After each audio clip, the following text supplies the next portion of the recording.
సంధ్యా theatre తొక్కేసలాట కేసులో అల్లు అర్జున్ దాఖలు చేసిన బెయిల్ పిటిషన్పై నాంపల్లి కోర్టు నేడు తీర్పు వెలువరించనుంది. కోర్టు ఇరుపక్షాల వాదనలు పూర్తిగా విన్న తర్వాత తీర్పును నేటికి వాయిదా వేసింది. తొక్కేసలాట ఘటనకు అల్లు అర్జున్కు ఎలాంటి సంబంధం లేదని ఆయన న్యాయవాదులు కోర్టుకు వివరించారు. కేవలం స్టార్ హీరో అయిన కారణంగా ఆయనపై అనవసర ఆరోపణలు చేస్తున్నారని వాదించారు. మరోవైపు అల్లు అర్జున్కు బెయిల్ మంజూరు చేసినట్లయితే విచారణకు పూర్తిగా సహకరించేందుకు ఆదేశాలివ్వాలని పోలీసులు కోర్టును కోరారు. ఈ తీర్పు ఘటనపై మరింత స్పష్టత తెస్తుందని పోలీసులు భావిస్తున్నారు.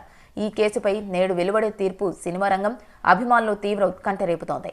అల్లు అర్జున్కు అనుకూల తీర్పు వస్తుందా లేదా కేసు విచారణ మరింత ఉత్కంఠభరితంగా సాగుతుందా అన్నది ఆసక్తికరంగా మారింది.